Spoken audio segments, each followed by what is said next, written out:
All right, welcome to the Khyber Pass Cafe Thursday podcast, where we're going to bring interviews from musicians that play at the Khyber Pass on Thursday nights and do a short interview with them and maybe a little clip of what they're doing musically. And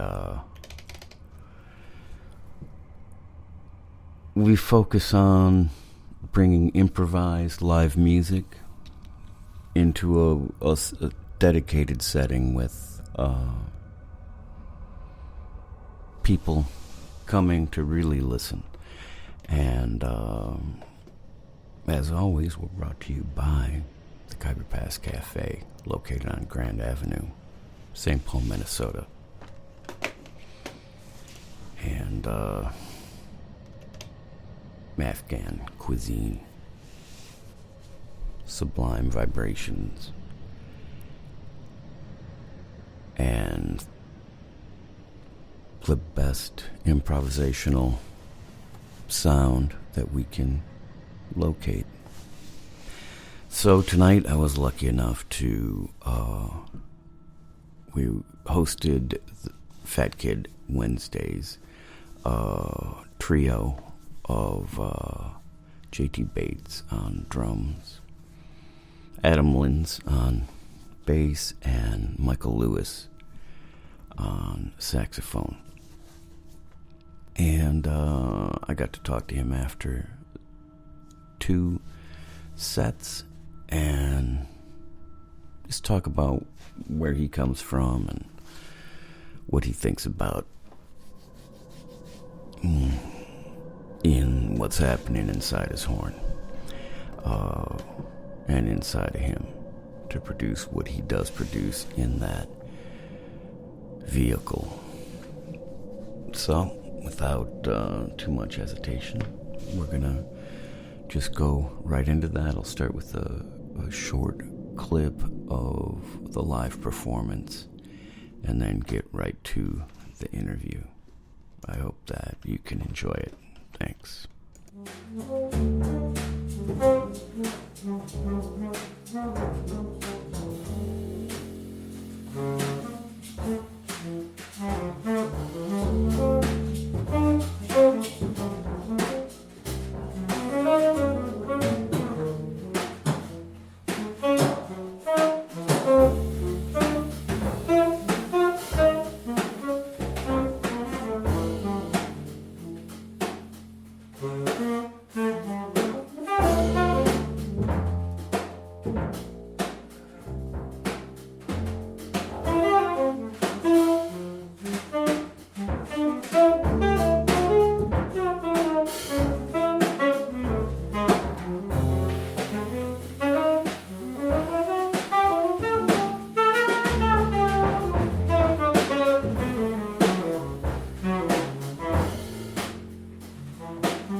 So, I think initially we would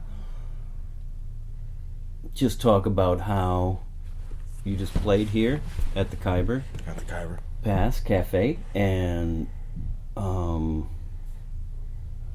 it's January, and Fat Kid Wednesdays played. Mm-hmm. You are horn player. Yes. Combo. Yes. So I'm mostly gonna, maybe we focus on the horn. I know you're a multi-instrumental cat, but first thing that I think of when I hear you play is what brought you into the horn? Who were like your cats? What did you hear? Because it's not like I mean, there's always going to be a lot of names. Sure, yeah. But who's like the cat or two that when you were first when I was first playing? I mean, it's funny. I remember my dad had records. You know, like I grew up with that situation. You know, so there were tons of them, and he loved jazz music. So I remember hearing a lot of shit. You know, like I know Michael Brecker was very early for me. Was like a huge, might have been one of the first shows that I ever saw. Like I have one of those like earliest memory situations. You know, this was before I was even playing saxophone, but like after I started playing saxophone, I remember having a really strong reaction to Ornette. Actually, it was funny. It's like I discovered Ornette and Coltrane at the same time, or like in the same week. You know, my dad played me some of that shit or something like that, and actually, like Train at that time, I was like I couldn't, like it didn't speak to me at all, but Ornette did, like right away. There was something like, even with all of the oddity of that music, like there was something just so incredibly vibrant in that voice, and so fucking immediate, like, you know. And you're playing horn at that time? Yeah. I was like high school or junior high, one of the two. Uh-huh. I don't know. I started when I was 10, fourth grade, like everything else, like band class, right. Choose your instrument, and for some reason I wanted to play saxophone. I had never really talked about it. I just knew I didn't want to play trumpet, like not because I didn't love the sound of trumpet, but because my dad's a trumpet player and there were trumpets around, and every time I tried to play one, it felt like it was like, no, I don't like the way this feels. But yeah, once I got like well into high school and once I really started digging into jazz music more, Joe Lovano was absolutely huge, like mammothly huge, like Christ on the cross huge, just fucking ridiculous. What was it? What were you hearing? Sound. Like just the the such an incredibly unique voice and so full and so committed, you know. Yeah. That was part of it too, for such incredible technical mastery of the instrument, and like it just didn't ever, like, no matter how much of that was going on, you didn't ever hear it that way. It sounded more like landscape, and sounded more like shapes and painting, and oh, I left space here and then I occupied space here, and I just like I don't know, like he just it was always musical, no matter how dense and how ridiculously impossible it seemed to be able to even do that on that instrument, you know. And then he would, you know, then he'd play a ballad that was just like, you just sing, you know. It was just like, you know, I don't know, like that changed everything for me. Not that I didn't love Brecker and I didn't love him. I did the same thing that everybody, you do, you know. It's like if you're obsessing over an instrument and you're practicing and you're trying to learn how to play all this complicated, dense, nerdy shit that hopefully you outgrow, so that you know, instead learn how to sing or whatever. But yeah, Lovano changed everything for me. And Keith Jarrett, that was it. As far as a saxophone player, yeah. Keith Jarrett was my other guy. Yeah. For that, like, just. And like, so what? You're still in high school then at that point, or are you? Yeah, still in high school at that point. And so where are you at with Adam and JT? Do you know them yet? I met Adam when I was 15. Yeah. summer jazz program between years. Between, what would that be then, sophomore and junior year. And Linz was in that same summer jazz program, and he knew JT, and so I climbed into his black pickup truck with a hot pink racing stripe on the side of it, and he drove me out to JT's house, and we played. Yeah, and I was played in JT's house that the family finally just sold. Which is weird to think about, but yeah, he and I and Linz and this guitar player Nate, we just played tunes. Might have been "Beautiful Love." Might have been the first thing we played. Just standards, shit, yeah, and that changed everything. I mean, like, whatever. As soon as you find, weirdos your own age that care about all the weird shit that you care about, you just, like, I don't know, it's everything. Like, whatever, I literally feel like I owe just about everything to those two human beings. That's catching such a break. Oh, yeah. Because... it's crazy. It's like, college is that way. That's the best, it's like, that's the best thing, one of the best, far and away the best thing I think that you're going to get out of any, like, like university, college situation is the people that you meet in the community, and that specifically that type of inspiration. It's like, teachers are great. There are great teachers. Like, I had some. Like, people will always have some. But it's like, but man, the shit that you learn from your friends and the shit that you teach to your friends, and once you get that cyclical thing going, like, especially at the age of 15. I mean, it's crazy. It's crazy that we get to. I don't know. I just told somebody that for the first time that hadn't heard us before tonight. And I was like, how long have you guys been playing together? And I was like, well, I was 15 and I'm 41. He's just like, holy shit, man. I'm like, yeah, exactly, yes. Yeah. That is exactly how I feel about it. Like, I can't believe how cool my friend. I can't believe how lucky I am.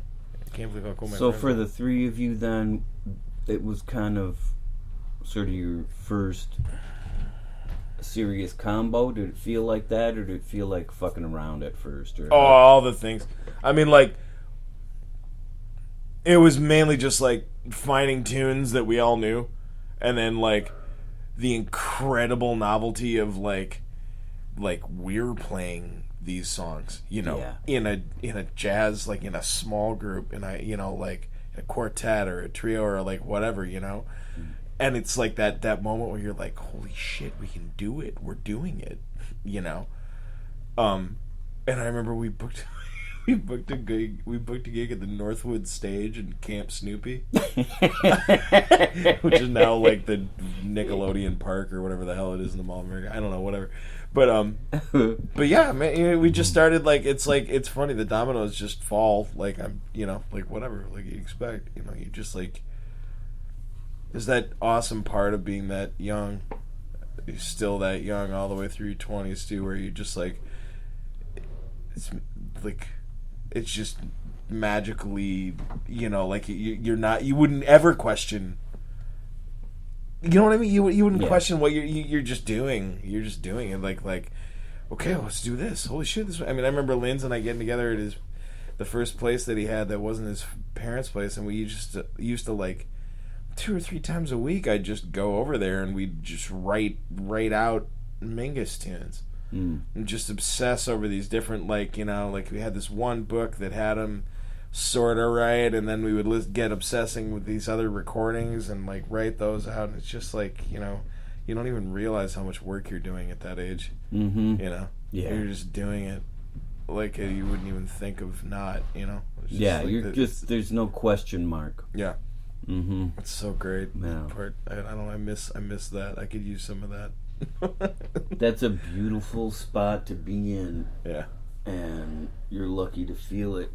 Yeah. And not everybody gets a shot at that feeling, and it's very unique. That's true. Because the amount of work is stupid. But it doesn't, and you're a kid. It doesn't feel like work at the time. Yeah, it's just. I mean, if you're lucky enough to be in the, to have found the thing that like really genuinely like becomes your love and your affliction and your whole, like whatever. If you're lucky enough to. So you're like 15, 15. rolling with these guys. Mm-hmm. And then what gets you from there to sort of the fabled years of the Clown Lounge at the Turf Club in St. Paul, where you guys had a weekly Monday night? That was like, all right, so Damn. Lynn's, when I was in my last year of high school, I believe I was in my last year of high school, and Lynn's was out at William Patterson College, now William Patterson University, I think. But there was like the jazz program that we could actually afford. Mm-hmm. Manhattan School, even at that point, was already like 26 or 28 grand a year or something like that before you had a place to, like whatever. It was not going to happen. But so he was out there. I tried to get in the first year out of high school, and I didn't get in. And then like the year after that, I did get in. So I was like, but then it was when Linz and I were both out east at school, and I think that would have been 97 or 98, and I think that's when JT, who wasn't going to school, or he didn't leave town. I think he went to the U of M for like some amount or whatever. Mm-hmm. But he met Dave Wiggard. Okay. And then that's how, like, the beginnings of that started. It was just like whatever conversation they struck up, and like, and JT just found that room and was like, this is amazing, and then he just started that. They just started that relationship and started booking those types of shows down there.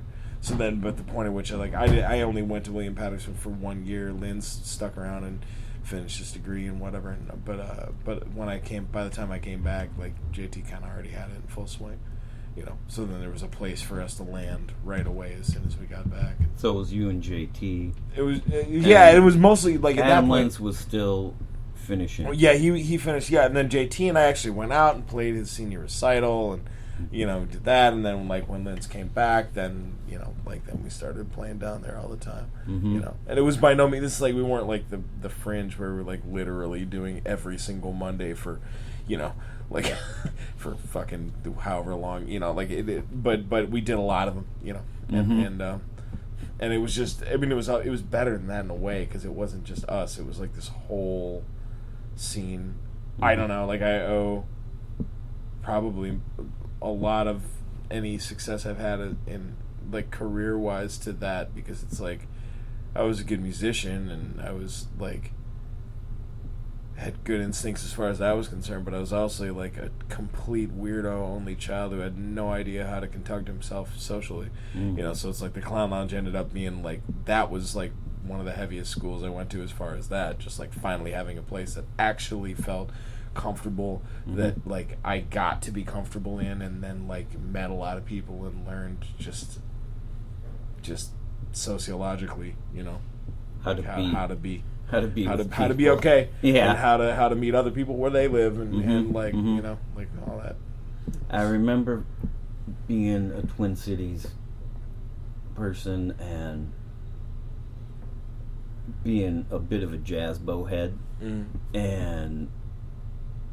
but being interested in things that I didn't know where to go check, so there were people that were playing around town, but I wouldn't go and get excited about it. Sure.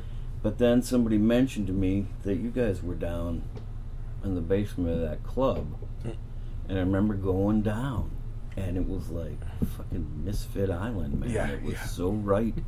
So and wild, man. You come down into it, and you guys were already, well tucked into your shit there, and knew how to bring the heavy and the quiet. And What year were that?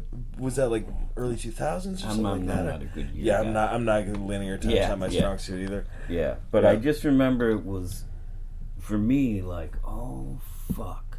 And a thing that I really liked about it was that you were just playing open air, no microphone on your horn, and so I'm in this smallish room, and I get to hear a horn, and it's so like a special thing, and I just thought, fuck, man, why aren't there like 100,000 people down here trying to get a piece of this? That's how naive and ridiculous people get, you know. But sure. So you guys held sway in that zone for what, like 10 years or? Oh man, give I or mean, take? like there was 10 years, and then there was like a couple of years where it changed ownership, and it was down for the count, and then got back up again for a few years, and then it finally stopped like after that. So I think it was like somewhere in the neighborhood of like 13 or something like that all told, with a little bit of time off here and there. 13, 15, 12, something. Yeah, let's just go 15. That's a Yeah, number. 15. Yeah, I like, you know, nice. So Round. that's where you guys played the most together, I'm assuming, but That's where we really we really forged the language, you know, like the vernacular, or our version, our nomenclature. I don't know, you know, we yes. when I first heard you guys, that was well established. Yeah, I mean, it's way funny. of It's like playing. it didn't necessarily take long. It doesn't take long, but it's just like, but you just, it gets so nuanced. It's funny, I was thinking about that, like tonight, even when we played, like there are just certain things. It's like we don't play very much at all anymore, you know? And it's not like, it's not even a choice. It's just, you know, like whatever, you know, but like when we do, like it's so wild how, like I feel like the first free piece that we played tonight, like how it ended was like there was a moment where it was like, oh, well, you know, like it just is not even a question. Yeah. You know? And so to have something that's like literally coming out of nothing, and you're all reacting in real time to like just instinctually, musically, like, you know, like whatever, and it still just kind of blows my mind every now and again to just like have such a, you know, such a high performance vehicle. You know what I mean? Like I don't know, any one of us at any time can kind of hint at a certain thing, and everybody's like, oh yeah. It's like a nervous system. It's crazy. It's nuts. Yeah, that comes across. Yeah, that's I don't know. So I'm interested in hearing you talk about your tone and what that means. Your voice, you know, of, you know, you're coming from trying to develop with anyone on their instrument. You eventually, after emulation, you're trying to find who you are. Yeah. And it sounds like you did. Yeah. And yeah, I so think what do you say about your tone? And you know, it's funny. It's because it's like, you said it well. It's like you emulate, you know, the two microphones that are stuck in your head, you know, pick up sound the way they pick it up, and you start making decisions about what your favorite versions of those sounds are.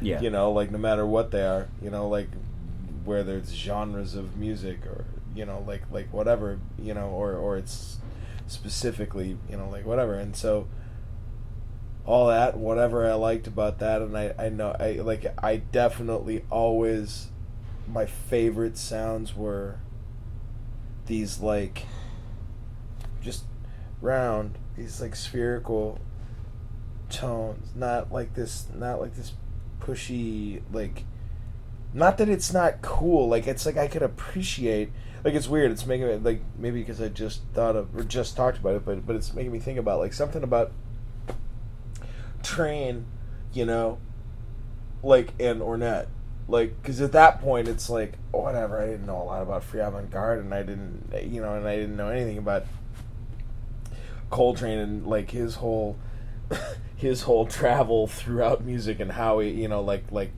which now is incredibly inspiring to think about, even though it's like very different from how I would have. I'm really tangential here. Like it's just like you just get something just makes sense to you, you know? Yeah. And, like, Ornette sounded like he was receiving a sound as much as he was making one, you know? And maybe that's kind of, maybe that was something for me. Like, it's like the sound that I always want to receive and that I want to kick back out again is something that's like full and like warm and inviting and like, but also demanding sometimes, like I don't know, like great conversations don't like sit in a monotone. It's like they like ebb and flow and pull in and out and like whatever and like passionately on the raising your voice and getting somebody's attention and all, you know, all that kind of shit. I it's like it's no different for me, you know. So yeah, but also just pretty. Like, you know what I mean? Like at the end of the day, like my heart of hearts, like it's just like saxophone can be such a beautiful instrument, and I don't feel like it necessarily is like, it's like some people, like whenever somebody says like I fucking hate saxophone, it's like some part of me is like, yeah, I understand. Like, because there's a lot of just really kind of abrasive or really needy sounds, you know what I mean? Like, it's just like, ugh, I get it, I understand, you know. Like, I don't like that either, you know. Like, I don't know. Yeah. Or I had to learn. I had to like I remember, fuck man, when I was in high school, like I didn't like Clarence Clemens, you know. Like, it's like I had no frame of reference for why that was good, for anything about that was good. Now I fucking love Clarence. I still can't like play that way in a way where I'm convincing myself that I'm any fucking good at it, you know. So it's like occasionally I get called for those gigs, and half the time I'm just like, look, man, like you're not wrong, you know, for wanting that. But let me give you these people's phone numbers that I know that it will kill this shit for you, because it's like I can't find my core to how you know, like I'm not gonna take your fucking money and you know, like I'm just not doing that. I don't need it that bad. You know, like, and I respect too much what everybody's trying to, you know, you know what I mean? I don't know. I do know what you mean, yeah. But getting back to like your tonal thing, and you are talking about it as a shape, as a spherical shape. Yeah. And I can hear that in your playing, like it's often as if let's say you're producing a note, and it's almost as if it's coming, like it doesn't have a set beginning. Yeah, sure. And it is just kind of opening up into a spherical ball, and then closing down without a true ending. Although not, obviously, that's not the only color in your paint box, but it's something that's beautiful sounding to hear those. Thanks, man. Hear those shapes coming out, and there's maybe it might be too weird to talk about, but like there's an emotional content to your playing that makes me think of something kind of universal about the human condition. Yeah. Things about like all the shit of suffering, yearning, the heavy shit, the things that are the themes that are in novels, and the heavy feelings. Sure. And there's a lot of that content in your playing. Now, it might be odd to talk about or something, but no, not for me. Okay. Not at all. Yeah, no. What do you feel on that front? Like that's. I mean, if there's nothing more important to me within the particular art that, you know, within music, than like and life at large, you know, in general, like I really strive as much as humanly possible to be present, you know, like as present as possible, like in any given moment. And it's like, and if you having success at that, I think then you know, then you will find yourself in a lot of like wildly emotional situations, you know, especially if you're playing a show, especially if you're happen to be somebody who's making a sound on a thing in a room full of people that are, you know, like I don't necessarily have like an ego thing about that, like I don't, you know, but it's definitely like a show is an interesting thing. It's like an exchange of energy. Everybody made a decision to be there, whether you're playing music or you're not playing music, and everybody had a whole life that day, you know, and everything else that happened before they got there, you know, like before they got to that day, you know, it's like it's such a, there's nothing like that, you know, transference of energy, and especially in a place like a Mouse Spa, like at Khyber Pass, you know, like, which is very much like the way that the Clown Lounge became eventually, and it took years to get there, because for a long time it was just a fucking noisy bar, right? But like, you know, but then eventually people start figuring it out, and they make decisions, and then they start policing themselves, and then that's how you end up with this situation, you know, like where everybody decides, you know. So yeah, so it's like, if like, I don't know, like, I guess thanks Mom, thanks Dad, I got kind of a healthy ego, like I don't need extra, I don't need it, I'm just mostly just feel real lucky about like like having such an incredible understanding of what I'm supposed to do, and having so many opportunities to do it, you know, and then that just kind of demands to me like figuring out that emotional balance, and then bringing that presence as much as humanly possible into every single moment that, you know, whatever. And it's part of what makes free music and like the avant-garde like still the hardest music to me to play, you know, because of the fact that you have to temper so much of your own humanity to receive like what happens next, you know. Like, and it's because it can't be about some shit where you're like, to me at least, it doesn't work for me to be like, this shape, alright, so like the next chance I get, I'm gonna put this shape in it, because then you thought about that, you're precognizant of like what you think's gonna happen, but now it's not when you were thinking it anymore. It's like, it's just that weird fucking Eastern shit, you know, like beginner's mind, just like every single moment. That, you know, like whatever, and you just bring whatever happened right up until that moment, your awareness of it, and try to, you know, like whatever. So that's still a more difficult thing for you than to lock into like something that has a structure and that's defined, that you know where it is. Like if you're different kinds of difficulty, like you're presented with like, okay, let's play free for this tune. And so at that point, you're just working without a net. You know your cats. Well, if you do, you know what I mean? Like, whatever. Do. Like, it's like, you know, Fat Kids is like, you know, I mean, whatever. It's like I learned how to walk, and talk, and, you know, eat and shit and fight and everything. You know what I mean? Like, whatever with those guys. So it's like, so that will always be like, arguably the easiest, hardest. You know, like whatever, and we still have moments like if our sets end up imbalanced or something like that somehow, and if we write them ahead of time and then we end up with it like, shit, we got too much, you know, like whatever, too many of these types of energies like stuck together, and then you run out of, you know, it's just out of balance, you know, like composition of the photos wrong, something, you know, like so even in that context where it's so incredibly like easy, it still can be hard, you know. It can be incredibly hard. It's like if you just end up playing free, you know, because humanity's complex, man. I mean, like, and humans are, you never know, and a lot of people like really need to get this thing out, you know. Yeah, it's like you think about conversations that you have with people, and sometimes, you know, like it's hard. You got to just let somebody's really needs to get a lot of shit out and keep talking about it, and it's just not, you know, and you have to listen.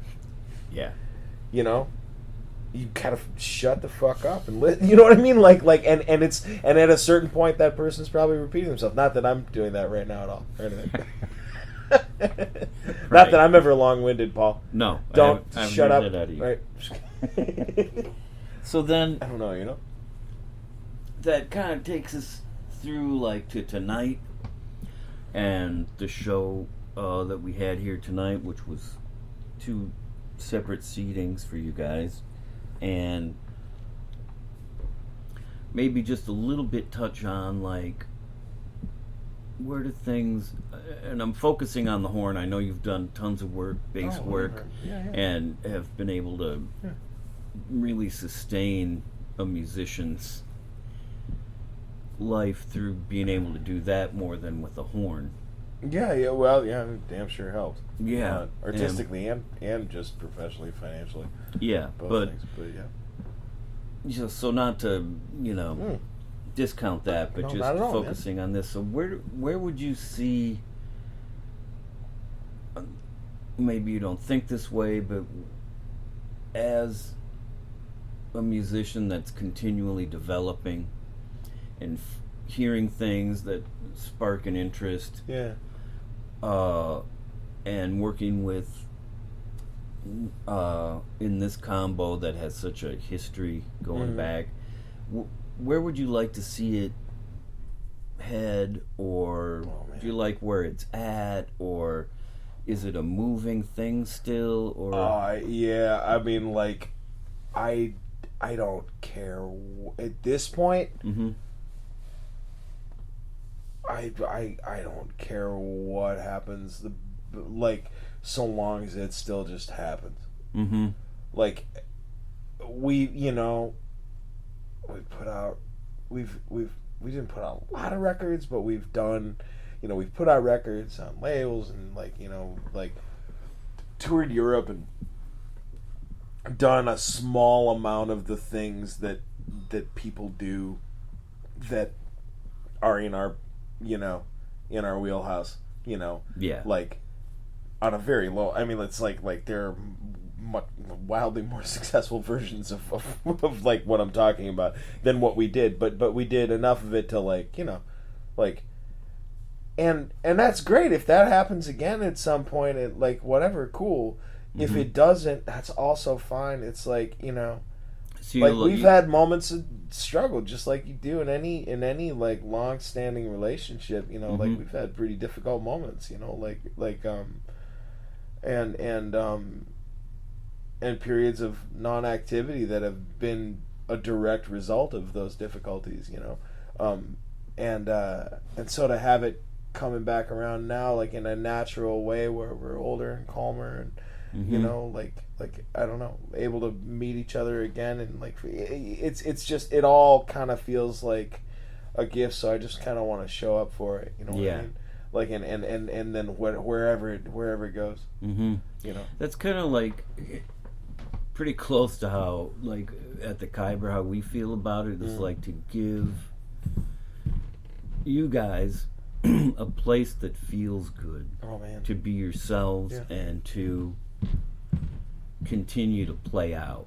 Where it can become difficult when you're an intimate combo like that. Like, it's real tricky. So we want to make it like that you have an opportunity, that the organism